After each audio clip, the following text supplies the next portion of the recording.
चाहे दिन हो विपरीत करते तुझसे ही प्रीत, चाहे दिन हो विपरीत करते तुझसे ही प्रीत। पूरी श्रद्धा से गावे तेरी भक्ति के गीत, पूरी श्रद्धा से गावे तेरी भक्ति के गीत। होवे सबका प्रभु जी तेरे चरणों में प्यार, होवे सबका प्रभु जी तेरे चरणों में प्यार। हम सब मिलके आए दाता तेरे दरबार, हम सब मिलके आए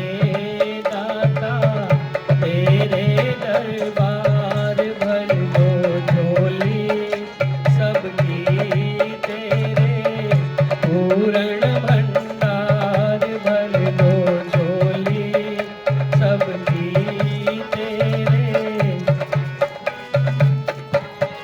तू है सब जग का वाली करता सबकी रखवाली, तू है सब जग का वाली करता सबकी रखवाली।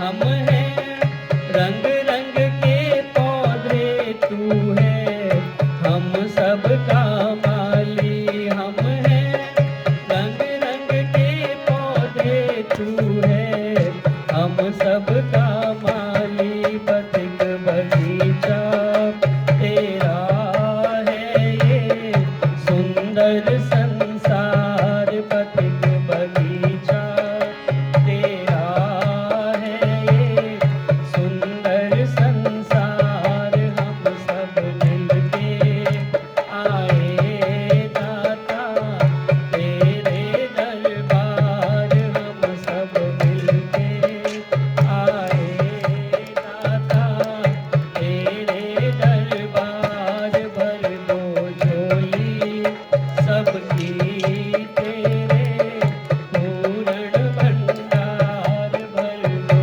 झोली सबकी तेरे पूर्ण भंडार, भर दो झोली सबकी तेरे पूर्ण भंडार।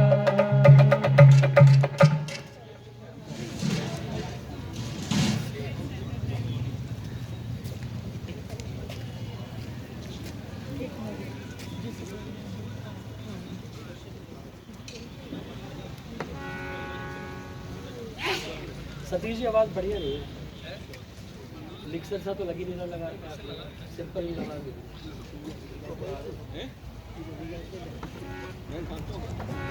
ये बॉक्स एक ही है और कहाँ है?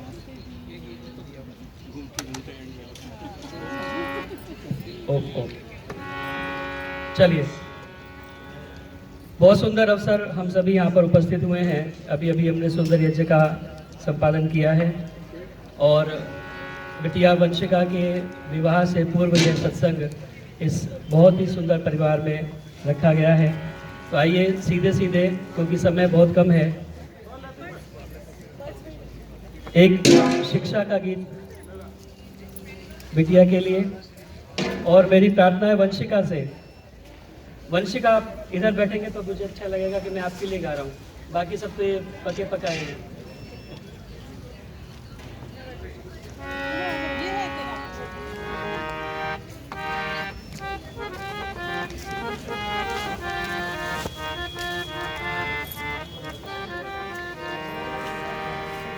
अमृता की शादी को कितना समय हो गया? अमृता की शादी को 14 साल।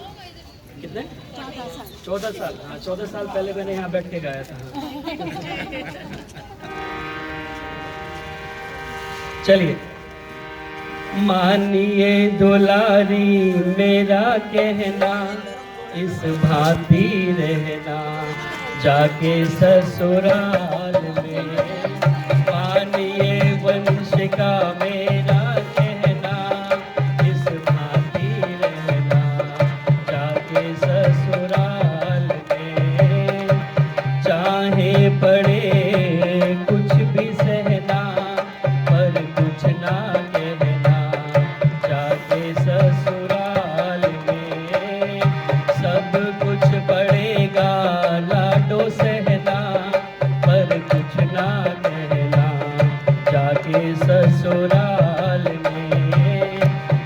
मानिए वंशिका मेरा कहना, इस भांति रहना जाके ससुराल में।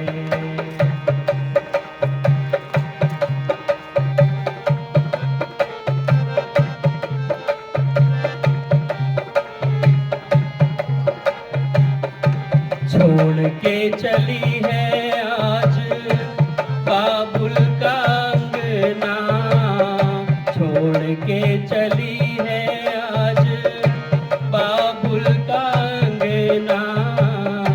सखियां सहेलियां भी कोई तेरे संग ना, सखियां सहेलियां भी कोई तेरे संग ना। अपने घर की आन रखना, आन बान शान रखना, अपने घर की आन रखना, आन बान शान रखना। जिंदगी बिताना स्वाभिमान से, बोलिए मधुर जैसे मैना, इस भांति रहना जाके ससुराल में। मानिए वंशिका मेरा कहना, इस भांति रहना जाके ससुराल में।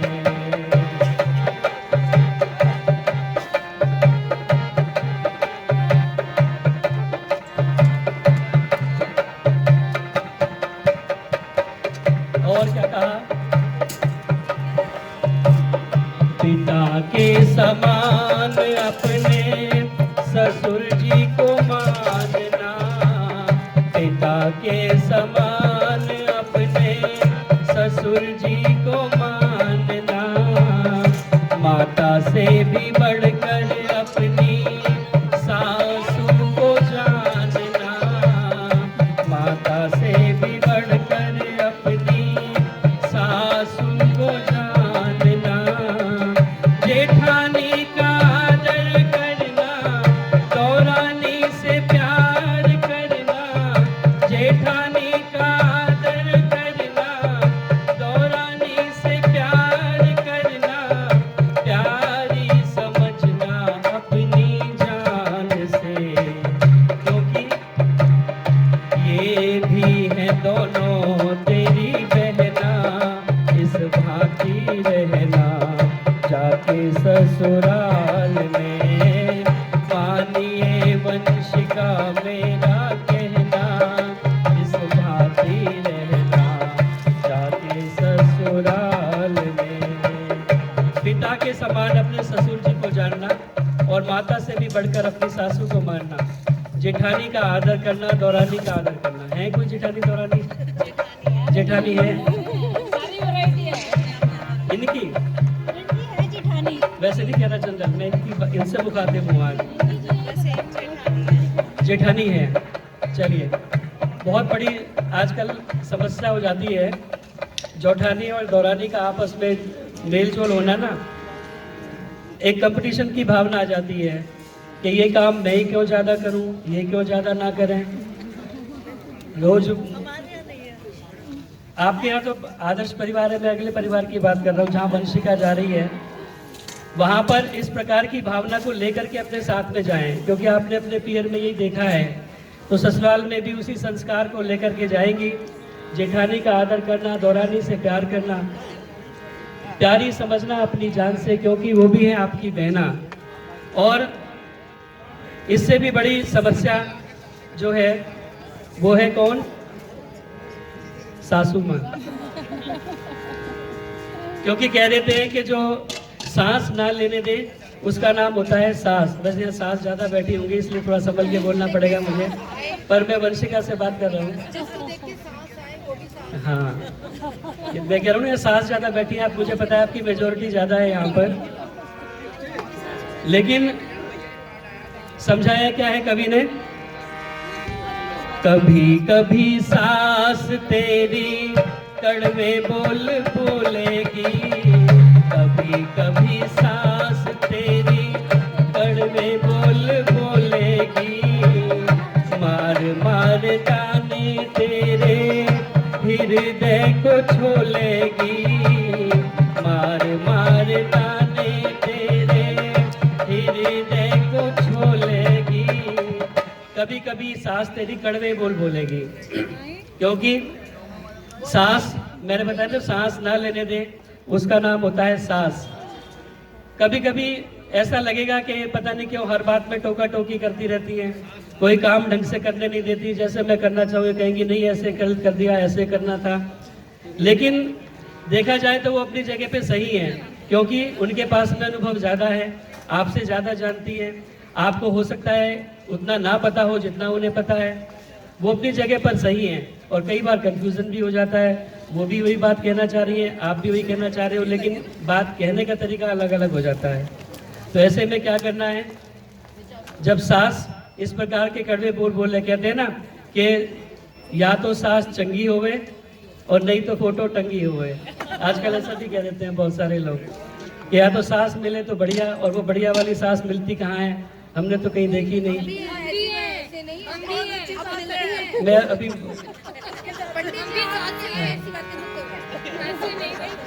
तो वो सास का अपना प्रोस्पेक्टस बिल्कुल सही है, क्योंकि उनके पास में अनुभव है और वो बहुत अच्छी आपके हित की बात ही हमेशा करती हैं। कहते हैं कि सीता के वन जाने में भी सीख है, सीता के वन जाने में भी सीख है, क्योंकि जहाँ 3-3 सास हो वहाँ पे जंगल ही ठीक है। तो एक सास निभानी मुश्किल पड़ जाती है, जहाँ 3-3 हो वहाँ तो और भी मुश्किल हो जाती है। ऐसी स्थिति आ जाए कभी कि सास कुछ आपको कह रही है, तो उस समय करना क्या है आपको, कभी कभी सास तेरी कड़वे बोल बोलेगी, कभी कभी सास तेरी कड़वे बोल बोलेगी, मार मार ताने तेरे हृदय को छोलेगी, मार मार ताने तेरे हृदय को छोलेगी। लेकिन कुछ बोलना ना, कभी जुबां खोलना ना, लेकिन कुछ बोलना ना, कभी जुबां खोलना ना, कुछ भी न कहना तू जुबान से, नीचे झुकाए रखना नैना, इस भांति रहना जाके ससुराल में, मानिए वंश का मेरा कहना, इस भांति रहना जाके ससुराल में, मानिए वंश का मेरा कहना, इस भांति रहना। कभी ऐसी स्थिति हो और सास कुछ कहे आपको समझ में ना आए, तो उस समय कुछ नहीं बोलना, क्योंकि कहते हैं कि जब गर्मा गर्मी का मामला होता है तो बात फिर आगे बढ़ जाती है। कहते हैं कि आवत आवत गाली एक है पलटत होत अनेक, आवत गाली एक है पलटत होत अनेक, कहे कबीर मत पलटिए वही एक की एक। अगर वो गाली आई सामने से, आपने उसे पलट के गाली दे दी तो फिर वो मामला बहुत आगे बढ़ जाएगा। अगर एक आई उसे आपने पचा लिया तो वो बात वहीं की वहीं सध जाएगी। तो इसीलिए उस समय कुछ बोलना नहीं है, उस समय खाली हाँ माता जी ठीक है, बिल्कुल ठीक कह रही हैं आप। बाद में आप उन्हें जब ठंडा हो जाए मामला तब समझा सकती हैं कि मैं भी यही बात कह रही थी, आप भी यही बात कह रही थी, आप इस तरह से कह रही थी, मैं इस तरह से करना चाह रही थी, बात वही है। तो इसीलिए बाद में उसको समझा देंगे तो माता जी को भी बुरा नहीं लगेगा और आपकी बात भी जो है वो आगे नहीं बढ़ेगी। इसीलिए कहा है कि जो मीठी जुबान है, मीठा बोलना, ये परिवार को बसाने के लिए बहुत आवश्यक है। वशीकरण एक मंत्र है, परिहरू वचन कठोर। अगर वश में करना चाहते हो अपने पूरे ससुराल वालों को तो वशीकरण मंत्र और कोई नहीं होता। आजकल बहुत सारे बाबा जी बैठे हुए कहते हैं जी सास को वश में करना हो, प्रेमिका को वश में करना हो, फलाने को वश में करना हो तो आपको एक ये गंडा ताबीज़ दे देंगे, दवाई दे देंगे, भस्म दे देंगे। तो ऐसी कोई वशीकरण मंत्र दुनिया के अंदर नहीं होता जिसे खा करके किसी को वश में किया जा सके। अगर वशीकरण मंत्र है तो केवल ये मधुर वाणी है हमारी, जिससे हम दूसरों को वश में कर सकते हैं। कहते कि एक बार एक सास और बहू की ना आपस में लड़ाई रहती थी, कभी आपस में बनती नहीं थी, हमेशा ही झगड़ा रहता था। बहू नई नई गई थी लेकिन सारे दिन लड़ाई, सारे टाइम लड़ाई।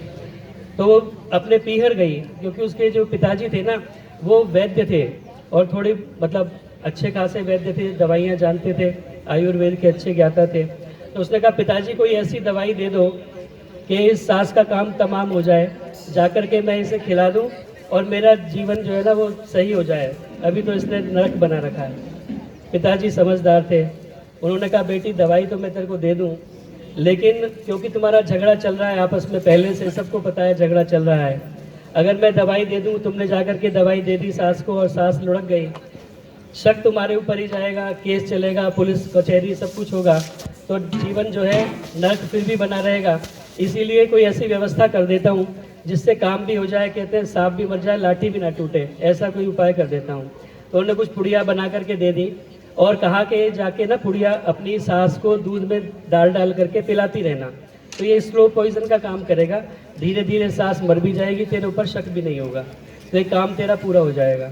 लेकिन शर्त सिर्फ एक है कि तुझे दवाई देते समय ना व्यवहार अच्छा रखना है सास के साथ में, लड़ाई नहीं करनी, क्योंकि लड़ाई करेगी तो फिर वही शक हो जाएगा। कम से कम ये थोड़ा सा पीरियड है, इसमें तो तू बिल्कुल उसके साथ में शांत बनकर रहेगी, किसी बात का जवाब नहीं देगी, कोई लड़ाई नहीं करेगी। उसने कहा चलो ठीक है, इतना तो मैं सहन कर सकती हूँ। अब वो दवाई लेकर के चली गई अपने ससुराल में, सास को घोल घोल करके दूध में देना शुरू कर दिया और व्यवहार अच्छा साथ में कर दिया। अब वो सास कुछ भी कहे, बहू पलट कर जवाब ही ना दे, हाँ माँ जी ठीक है माँ जी। तो कहे बहू को क्या हो गया, जब से पीहर से आई है ये तो एकदम गाय बन गई। अब सास को भी धीरे धीरे जो है लगा जब कुछ कहती नहीं है तो लड़े किससे, ताली भी तो दो हाथों से बजती है ना, कहाँ तक वो चिल्लाती रहेगी, कहाँ तक बोलती रहेगी। तो सास के व्यवहार में भी धीरे धीरे परिवर्तन आ गया और एक वो स्थिति आई जब आपस में कोई लड़ाई नहीं हो रही और प्यार से दोनों रह रही हैं, तो बहू को हुआ है ये तो सास अब धीरे धीरे मरने वाली होगी, क्योंकि स्लो पॉइजन मैं दे रही हूँ, लेकिन अब तो ये बहुत अच्छा व्यवहार मेरे साथ में कर रही हैं। उसे थोड़ी ग्लानि सी हुई, पिताजी के पास दौड़ करके गई, कही पिताजी वो जो दवाई आपने दी थी उसका काट बताओ मुझे, क्योंकि अब तो सास मेरी बहुत अच्छे तरीके से रह रही है और मैं भी अच्छे तरीके से, दोनों की बहुत बढ़िया बन रही है। तो पिताजी ने कहा कि दवाई कोई जो है मारने वाली कोई विष मैंने नहीं दिया था, मैंने तो खाली मिश्री थोड़ी सी पीस करके तेरे को दे दी थी, वास्तव में जो दवाई का काम किया है वो तेरे मधुर व्यवहार ने काम किया है और तेरी सास मरने वाली नहीं है। तो इसी तरह दोनों मिलकर के रहो आपस में, तो कोई ज़रूरत ही नहीं है किसी बात की। तो इसीलिए कहा है कि जो मधुर वाणी हमारी होती है ये वशीकरण मंत्र है और सबको वश में कर लेने का काम ये करती है। ऐसी वाणी बोलिए मन का आपा खोए, औरन को शीतल लगे आपहु शीतल होए। ऐसी वाणी हमेशा हमें अपने कंठ से बोलनी है। कंठ सेरी कंठ तेरा कोयल के समान हो, कंठ सेरी कंठ तेरा कोयल के समान हो, होठों की लाली तेरी मधुर मुस्कान हो, होठों की लाली तेरी मधुर मुस्कान हो, भलाई की बिंदिया तेरी, भलाई की बिंदिया तेरी, नेकी की नथुनिया तेरी, नेकी की नथुनिया तेरी, चली जा पहन के लाडो शान से, लज्जा है लाडो तेरा कहना, इस भांति रहना जाके ससुराल में, मानिए दुलारी मेरा कहना, इस भांति रहना जाके ससुराल में।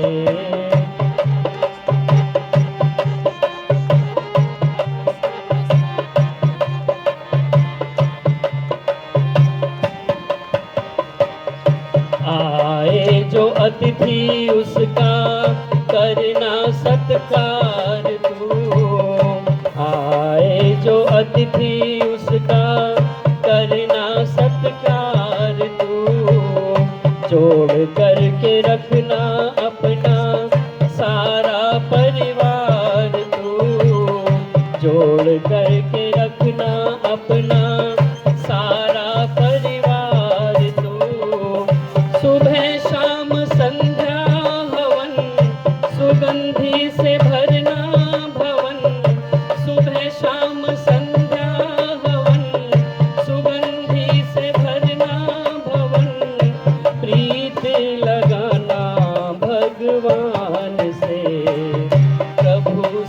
तुझे मोल कोई है ना, इस भांति रहना जाके ससुराल में। मानिए वंश का मेरा कहना, इस भांति रहना जाके ससुराल में। मानिए वंश का मेरा कहना, इस भांति रहना जाके ससुराल में। इस प्रकार से अपने ससुराल में जाकर के रहना है, चाहे पड़े कुछ भी सहना, या कुछ सब कुछ पड़ेगा बेटी सहना, लेकिन कुछ ना कहना। बहुत सारे लोग कह देते हैं कि जी ये हम ही को क्यों सहना पड़ेगा, औरत ही क्यों सहे, और क्यों सहे, कब तक सहे। तो आजकल ये जो इनकलाब जिंदाबाद वाली जो भावना है ना, ये थोड़ी सी गड़बड़ कर रही है, और इसीलिए आज परिवार हमारे जो है वो टूटते चले जा रहे हैं। कोर्ट में इतने सारे केस तलाक के लंबित हैं, वो इसी वजह से हैं क्योंकि हमने सहन करना बंद कर दिया है। अब कहते हैं कि सहन करने की ज़रूरत क्या है, मैं क्या कम कमाती हूँ, या मैं क्या कम हूँ किसी से, सहन क्यों करूँ मैं। लेकिन वास्तव में परिवार को अगर जोड़ने का कार्य है, परिवार को बांधे रखने का कार्य है, तो उसकी जिम्मेदारी महिला के ऊपर है, नारी शक्ति के ऊपर है। वो परिवार को बचा करके रख सकती है, नहीं तो परिस्थितियां आजकल बहुत विकट हो चली हैं।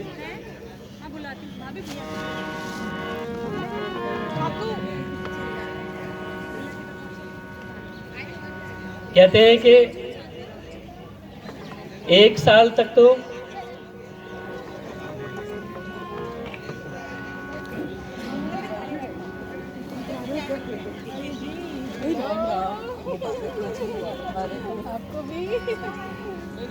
आप डिस्टर्ब होंगे तो मैं भी हो जाऊंगा।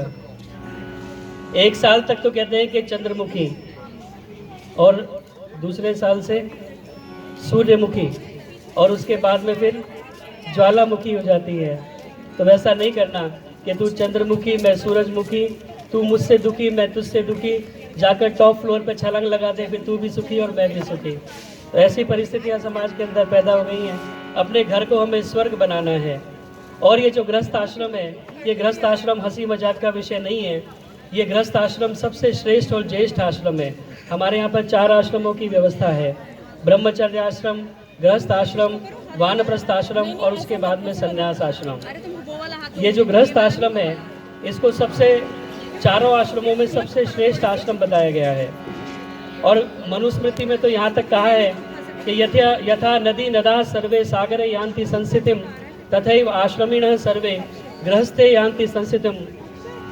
यथा वायुं समाश्रित्य वर्तन्ते सर्वजन्तवा, तथा गृहस्थम आश्रित्य वर्तन्ते सर्व आश्रमाः। जैसे वायु के आधार पर सारे जीव जंतु जीवित रहते हैं, ऐसे ही गृहस्थ के आधार पर बाकी सारे आश्रम हैं जो वो गृहस्थ के ऊपर ही आश्रित रहते हैं। तो इसीलिए ये गृहस्थ आश्रम जो है वो स्वर्ग है, और इस गृहस्थ को हमें स्वर्ग बनाना है। स्वर्ग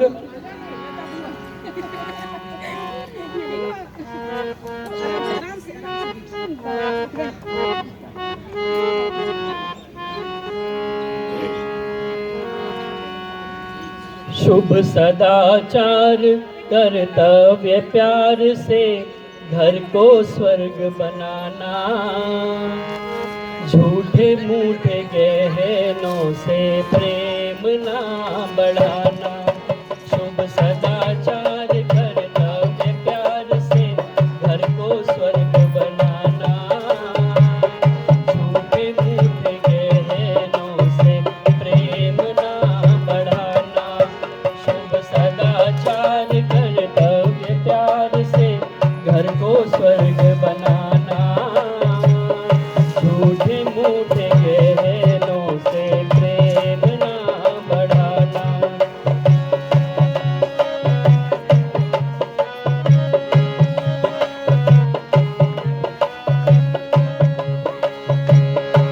माना के कहने तेरी शोभा बढ़ाते हैं, पड़े कोई कष्ट तो ये काम नहीं आते हैं। माना के कहने तेरी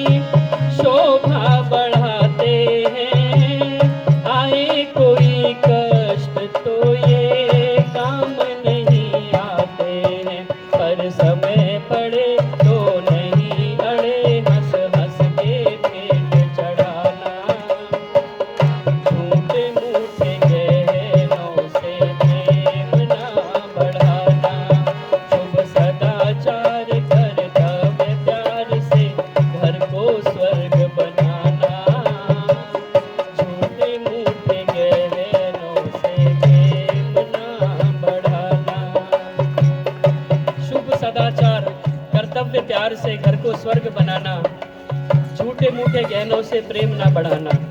आप ये गहने चाहे कितने ही पहन लें शरीर के ऊपर, लेकिन वास्तव में जो गहना है वो हमारे संस्कार हैं, वो हमारा सदाचार है, वो हमारा व्यवहार है, वो हमारी वाणी है। केयूरा न विभूषयन्ति पुरुषम हारा न चंद्रोज्ज्वला न स्नानम न विलेपनम न कुसुमम नालंकृता मूर्धजा वाणी एका समलम करोति पुरुषम या संस्कृता धार्यते। कहते हैं कि ये जो बाजूबंद पहन लो, केयूरा न विभूषयन्ति पुरुषम हारा न चंद्रोज्ज्वला, चाहे आप कितने ही नौलखा हार पहन लो, ये सब आभूषित नहीं करते। अगर हमारा कोई सच्चा आभूषण है तो वाणी का सबलम करोति पुरुषम या संस्कृता धार्यते। यदि हम अच्छी वाणी का व्यवहार करेंगे तो वो वास्तव में हमारा सच्चा आभूषण है। इस प्रकार के आभूषण हमें पहन करके अपने घर को स्वर्ग बनाना है। और कौन कौन से आभूषण हैं? रामचरितमानस में जब माता सीता जी अनुसुईया जी के पास में जाती हैं तो अनुसुईया जी ने उन्हें कुछ आभूषण दिए हैं। वहाँ पर बहुत लंबी लिस्ट है आभूषणों की, वो सब तो मैं आपको नहीं सुनाऊंगा, लेकिन कुछ कुछ मैं आपको बता रहा हूँ। मांग अनुराग भरी बिंदिया सुहाग की, होठों पे लाली तेरे श्रम और त्याग की। मांग अनुराग भरी बिंदिया सुहाग की, होठों पे लाली तेरे श्रम और त्याग की। मीठी वाणी की कंठी आँखों की लाज बचाना, झूठे मूठे गहनों से प्रेम ना बढ़ाना। शुभ सदाचार कर्तव्य प्यार से घर को स्वर्ग बनाना, झूठे मूठे गहनों से प्रेम ना बढ़ाना। और क्या कहा? सबसे सजीला गहना मिलजुल के रहना, आए कोई कष्ट उसे हंस हंस के सहना। सबसे सजीला गहना मिलजुल के रहना, आए कोई कष्ट उसे हंस हंस के सहना। ऐसा गहना जिसने पहना उसका क्या है ठिकाना, झूठे मूठे गहनों से प्रेम ना बढ़ाना। शुभ सदाचार कर्तव्य प्यार से घर को स्वर्ग बनाना, झूठे मूठे गहनों से प्रेम ना बढ़ाना। शुभ सदाचार कर्तव्य प्यार से घर को स्वर्ग बनाना, झूठे मूठे गहनों से प्रेम ना बढ़ाना, झूठे मूठे गहनों से प्रेम ना बढ़ाना। शुभ सदाचार कर्तव्य प्यार से घर को स्वर्ग बनाना, क्योंकि स्वर्ग भी यहीं पर है और नरक भी यहीं पर है। अगर हम कहीं ढूंढने जाएं दुनिया में, कहीं पर भी स्वर्ग नहीं है। बहुत सारे लोग स्वर्ग की बहुत तरह की कल्पनाएं करते हैं। कहते हैं स्वर्ग चौथे आसमान में है, कोई कहता है सातवें आसमान में, वहाँ पर दूध दही की नदियाँ बहती हैं, घी की नदियाँ बहती हैं। कल्प वृक्ष नाम का एक वृक्ष है जिसके नीचे बैठ करके इच्छा करो तो सारी इच्छाएँ पूर्ण हो जाती हैं। ऐसा स्वर्ग आज तक तो वैज्ञानिकों को कहीं मिला नहीं है, क्योंकि पता नहीं कहाँ कहाँ जा कर के हमारे वैज्ञानिक ढूंढ आए। स्वर्ग कहीं पर है तो वो स्वर्ग हमारे घर पर ही है। अन्न पुराना घी नया हो सतवंती नार, घर में चपल तुरंग हो स्वर्ग निशानी चार। अगर स्वर्ग देखना है तो वही आप इस घर में यहीं पर देख सकते हैं, और अपने घर को स्वर्ग बनाने का हमें प्रयास करना है। कहते हैं एक बार एक लड़की को देखने के लिए लड़के वाले आ गए, तो उनके पिताजी तारीफ कर रहे थे कि हमारी बेटी बहुत सुशील है, आपके घर को स्वर्ग और घर वालों को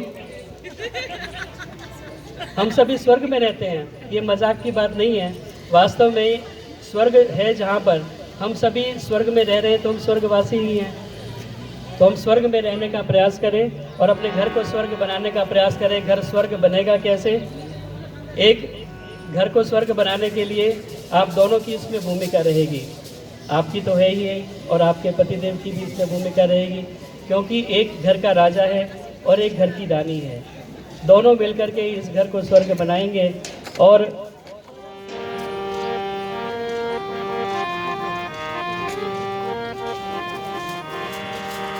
एक घर का राजा, एक घर की रानी, जब सदगृहस्थी बन जाए फिर कैसी परेशानी।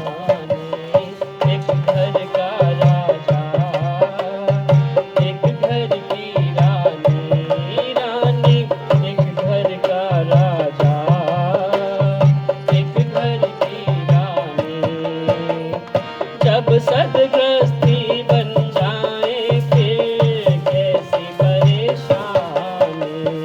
एक घर का राजा, एक घर की रानी, रानी एक घर का राजा।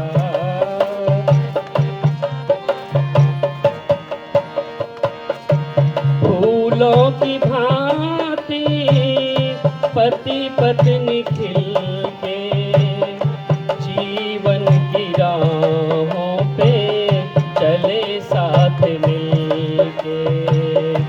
फूलों की भांति पति पत्नी खिल के जीवन की राहों पे चले साथ मिल के।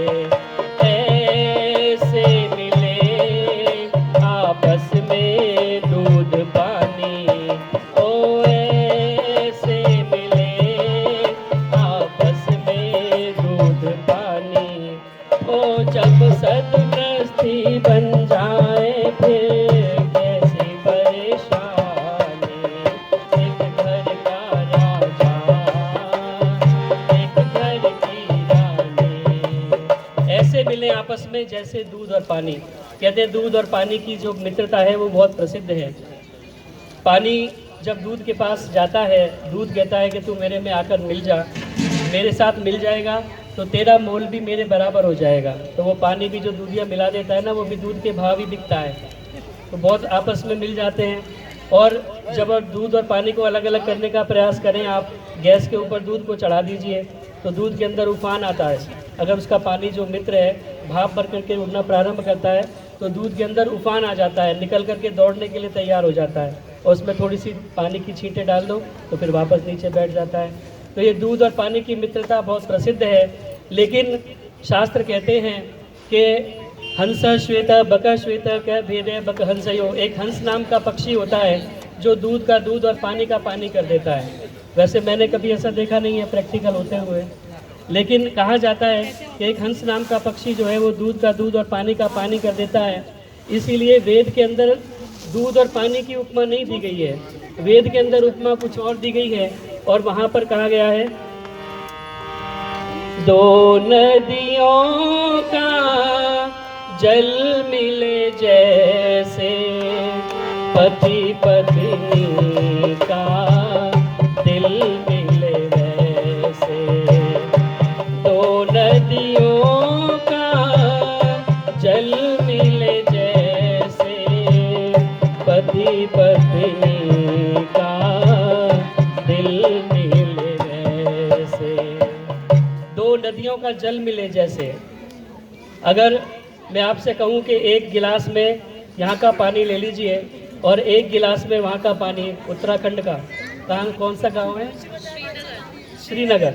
एक गिलास में श्रीनगर का पानी ले आइए और एक गिलास में यहाँ फरीदाबाद का सैनिक कॉलोनी का पानी, उन दोनों पानियों को आपस में मिला दीजिए। अब दुनिया का कोई साइंटिस्ट ऐसा नहीं है जो श्रीनगर के पानी को अलग निकाल के रख दे और फरीदाबाद के पानी को अलग निकाल दे। आप हाइड्रोजन ऑक्सीजन को तो अलग अलग कर सकते हैं, लेकिन श्रीनगर का पानी और फरीदाबाद का पानी अलग अलग नहीं हो सकता जब आपस में मिल जाएगा तो। इसीलिए वेद में मंत्र आया है, समन जंतु विश्वे देवा समापो हृदयानि नौ, सम मातरिश्वा समुधाता समुद्रेष्टि दधातु नौ। जब आपके फेरे होंगे तो पंडित जी ये वाला मंत्र अवश्य बोलेंगे, ये जरूर बोला जाता है, विवाह संस्कार का मंत्र है। और उस मंत्र में पति पत्नी दोनों मिलकर के ये प्रतिज्ञा लेते हैं और कहते हैं कि समन जंतु विश्वे देवा समापो हृदयानि नौ। सम आपो, आपो कहते हैं, आप कहते हैं जल को, और सम कहते हैं आपस में समानता से जब मिल जाए, जैसे दो नदियों का जल आपस में मिल जाता है, ऐसे ही हम दोनों पति पत्नी मिल करके आपस में रहेंगे। ये उस समय प्रतिज्ञा की जाती है इस मंत्र के द्वारा जो विवाह संस्कार होता है। तो समन जंतु विश्वे देवा समापो हृदयानि नौ, हम दोनों आपस में ऐसे मिल जाएंगे जैसे दो नदियों का जल आपस में मिल जाता है, फिर उसको कोई भी अलग अलग नहीं कर सकता। तो फिर वो प्रश्न उत्पन्न नहीं होता। बहुत से लोग कह देते हैं जी घर में पत्नी बड़ी है या पति बड़ा है, किसका स्थान ऊंचा है? अगर मैं आपसे पूछूं कि पत्नी का स्थान ऊंचा है या पति का स्थान ऊंचा है?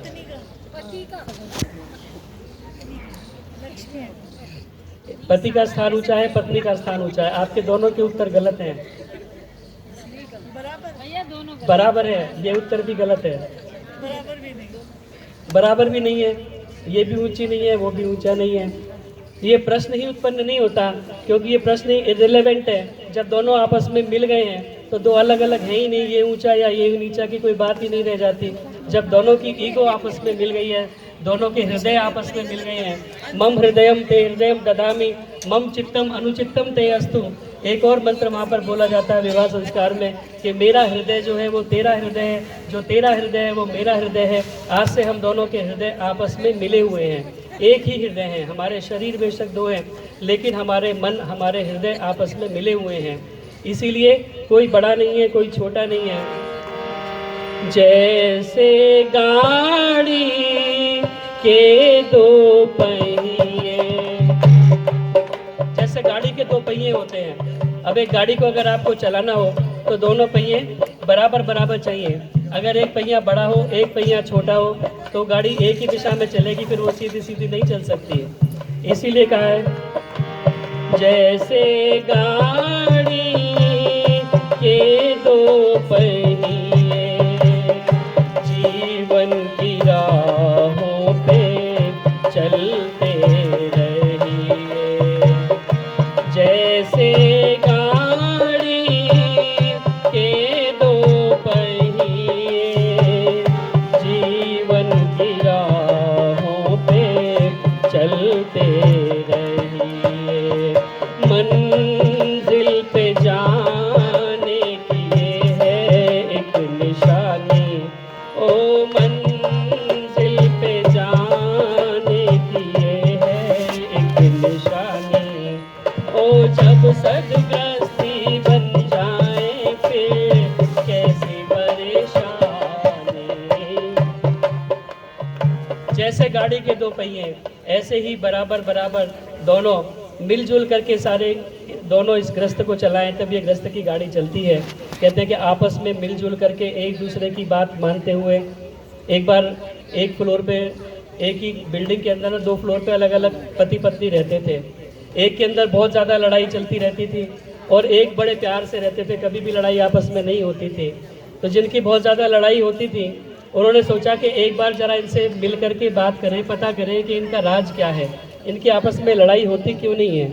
तो वो पूछने के लिए चले गए, और वहाँ पूछने के लिए चले गए। उन्होंने पूछा तो उन्होंने कहा हम ना आपस में मिलजुल करके रहते हैं, सारा काम मिल बांट करके कर लेते हैं, तो हमारी आपस में लड़ाई नहीं होती। तो पत्नी ने कहा कि मैं आपको सुबह का ही एग्जाम्पल दे देती हूँ। सुबह चाय की डिमांड मैंने की, चाय बनाई इन्होंने, चाय पी मैंने, बर्तन इन्होंने मांज लिए। तो आपस में मिलजुल करके हम काम कर लेते हैं, कोई लड़ाई झगड़ा नहीं होता। तो आपस में ऐसी अंडरस्टैंडिंग बनानी है। एक पति पत्नी से मैंने बात की तो कहने लगे जी हमने ना घर में पहले समझौता किया हुआ है, तो हमारी लड़ाई नहीं होती। कि घर के जो छोटे मोटे डिसीजन होते हैं ना, वो तो ये लेती हैं, जैसे कि आज कौन सी सब्ज़ी बननी है, आज मैं कौन से रंग की शर्ट पहन करके जाऊंगा, इन्हें कौन सी साड़ी पहननी है, ये सब डिसीजन। या बच्चों को कौन से स्कूल में एडमिशन दिलाना है, घर सैनिक कॉलोनी में लेना है या नहर पार लेना है, इस तरह के डिसीजन ये लेती हैं। और मैं बड़े बड़े डिसीजन में ही खाली अपना मुंह खोलता हूँ। जैसे अब ये रशिया यूक्रेन की लड़ाई हो रही है, तो इसमें क्या आगे स्ट्रेटेजी बनानी है, भारत को रूस से तेल खरीदना है या वेनेजुएला से खरीदना है, तो ये सारे डिसीजन मैं लेता हूँ। तो हमारी आपस में अंडरस्टैंडिंग ठीक बनी हुई है और हमारी गृहस्थी बढ़िया चलती है। तो इस प्रकार अगर हम चलाएंगे तो हमारा घर वास्तव में स्वर्ग बनेगा। इसीलिए कवि ने कहा है ग्रस्त धरा पर स्वर्ग की झलकी, समझो इसे करो मुश्किल को हल की। ग्रस्त धरा पर स्वर्ग की झलकी, समझो इसे करो मुश्किल को हल की। प्रेमी कहीं कर न देना नादानी, ओ प्रेमी कहीं कर न देना नादानी। ओ जब सदग्रस्ती बन जाए फिर कैसी परेशानी। एक घर का राजा, एक घर की रानी, रानी एक घर का राजा, एक घर की रानी। जहाँ इस प्रकार मिलजुल करके पति पत्नी रहते हैं तो उस घर में वास्तव में स्वर्ग होता है। इसलिए कहा है, पति और पत्नी में जहाँ प्यार है, धरती पे स्वर्ग का वो द्वार है। ओ पति और पत्नी में जहाँ प्यार है, धरती पे स्वर्ग का वो द्वार है। ओ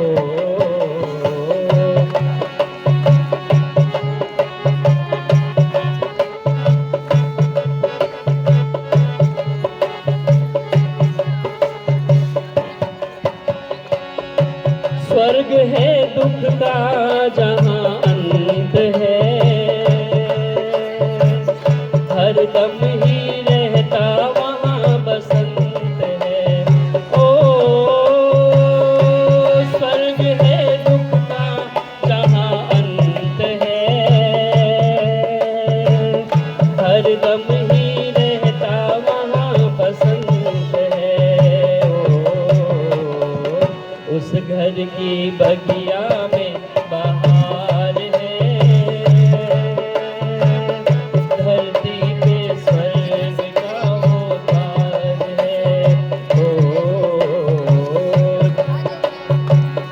पति और पत्नी में जहाँ प्यार है,